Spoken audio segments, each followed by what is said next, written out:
इस equal to क्या है, एन ही है वैलेंसी फैक्टर। तो हमको अब यही देखना है कि इस वैलेंसी फैक्टर को हम कैसे कैलकुलेट करते हैं। ठीक है, चलिए। तो हमने पिछले क्लास में ये भी डिस्कस किया था कि 5 तरह के कंपाउंड जनरली आपको देखने को मिलता है, acid, base, salt, oxidizing agent या रिड्यूसिंग एजेंट। अगर उन सबों का एन फैक्टर निकालना आ गया तो किसी का भी आ गया और हम लोग नॉर्मेलिटी निकाल लेंगे। तो उनका एन फैक्टर निकालने से पहले हम आज एक और एक्सप्रेशन को और कंसंट्रेशन, एक्चुअली सॉल्यूशन के कंसंट्रेशन को एक्सप्रेस करने वाले एक बहुत ही इंपॉर्टेंट यूनिट जिसको कि मोलरिटी कहते हैं, आज उसको भी हम लोग यहाँ डिस्कस करते हुए चलते हैं और आज उसको भी हम लोग यहाँ स्टडी कर लेंगे, क्योंकि नॉर्मलिटी और मोलरिटी दोनों एक दूसरे से लिंक्ड है, जुड़े हुए हैं। तो चलिए हम लोग एक बार मोलरिटी को भी डिफाइन कर ले।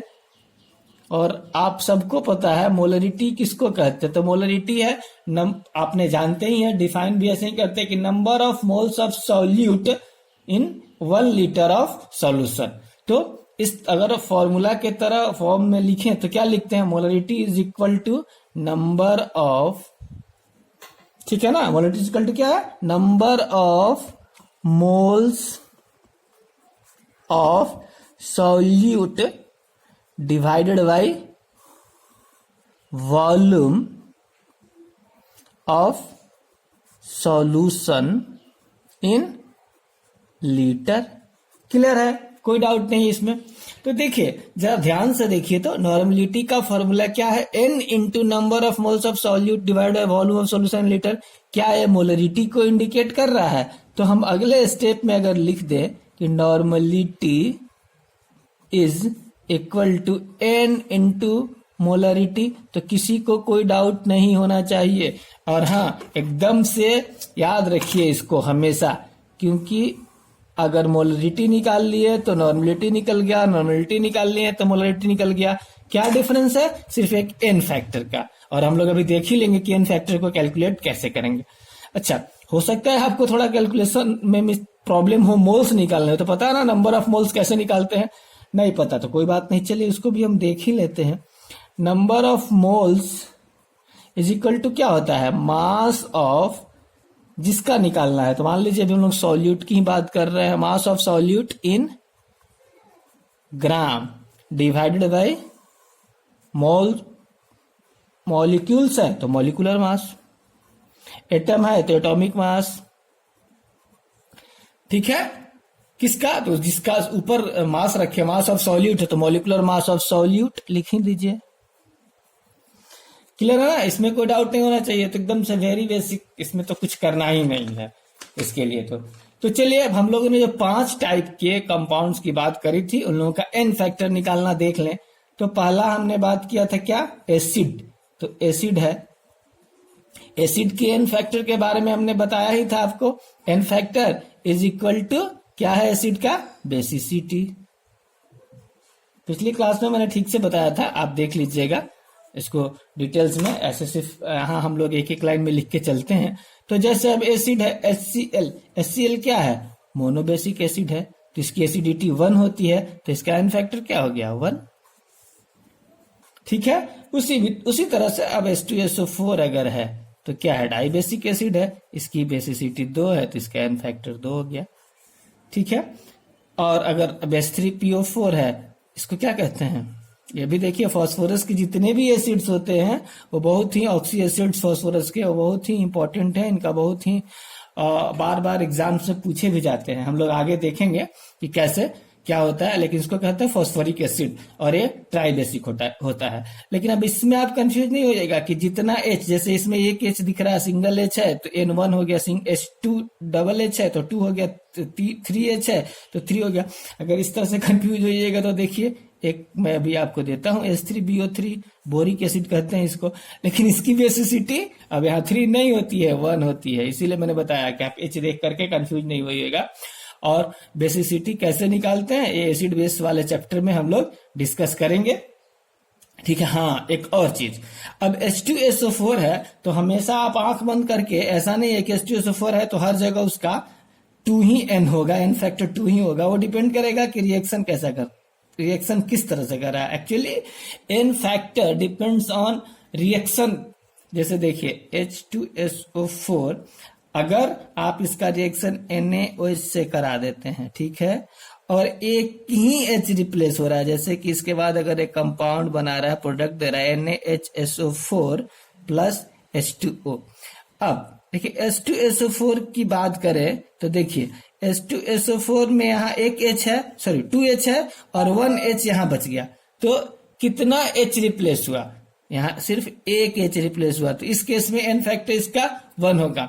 इस तरह से आप कंफ्यूज नहीं होइएगा कि अगर H2SO4 है तो हमेशा उसका n फैक्टर 2 ही होगा।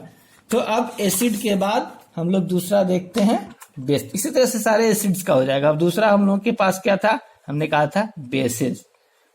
तो अगर बेस हैं तो इनका एन फैक्टर क्या बताया था, एन फैक्टर याद है, हाँ जी, एन फैक्टर किसको कहा था हमने, बेस की एसिडिटी,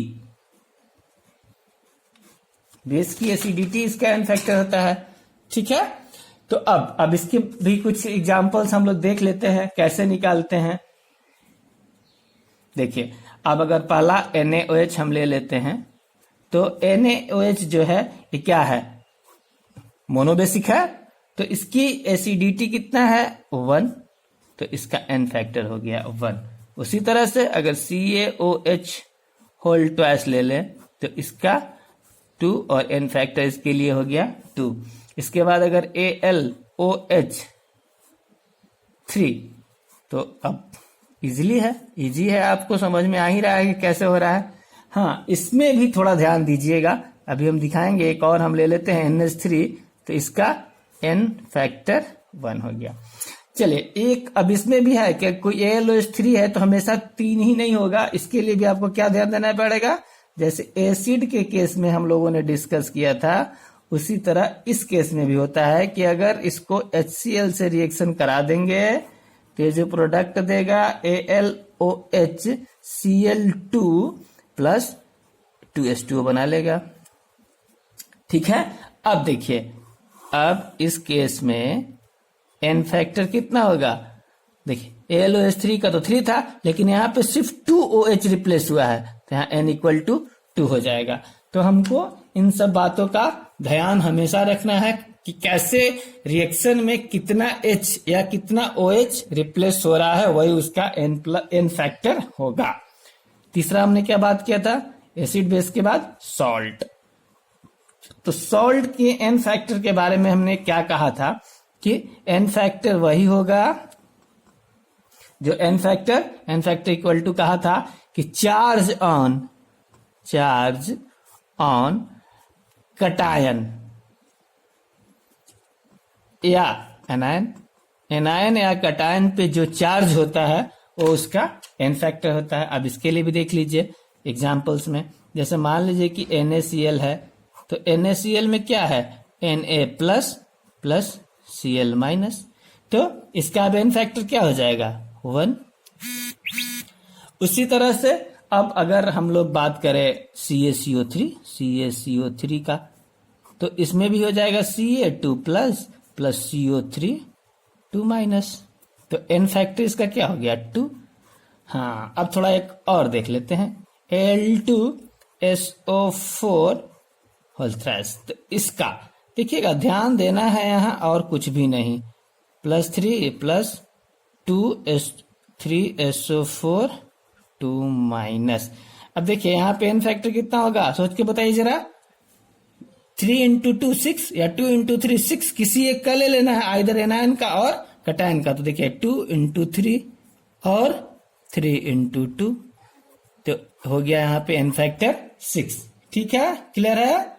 चलिए देखिए जनरली एसिड बेस और सॉल्ट में उतना प्रॉब्लम नहीं होता। प्रॉब्लम कहाँ होता है, प्रॉब्लम होना स्टार्ट होता है या एग्जाम्स में, कॉम्पिटिटिव एग्जाम्स में खास करके क्वेश्चंस बनते कहां से हैं, तो क्वेश्चन बनते हैं ऑक्सीडाइजिंग एजेंट से, रिड्यूसिंग एजेंट से, क्योंकि उस केस में थोड़ा बहुत इधर उधर करने से भी बहुत कुछ एन फैक्टर पे इफेक्ट आता है। मतलब उधर उधर थोड़ा बहुत क्या, अभी समझ में आएगा। कहने का मतलब है कि अगर कोई ऑक्सीडाइजिंग एजेंट है और वो किस मीडियम में रिएक्ट कर रहा है उस पर भी उसका एन फैक्टर इफेक्ट करता है, चेंज करता है। जैसे मान लीजिए पहले हम लोग समझते हैं, एक वन बाय वन करके सब समझेंगे। जैसे फोर्थ वाला क्या था, ले लेते हैं हम लोग ऑक्सीडाइजिंग एजेंट। ठीक है, अब ऑक्सीडाइजिंग एजेंट पिछले क्लास में हमने बताया है कि एन फैक्टर किसको कहते हैं ऑक्सीडाइजिंग एजेंट का। हम जल्दी से लिख देते हैं उसको। ऑक्सीडाइजिंग, अगर ऑक्सीडाइजिंग एजेंट है तो एन फैक्टर होगा नंबर ऑफ इलेक्ट्रॉन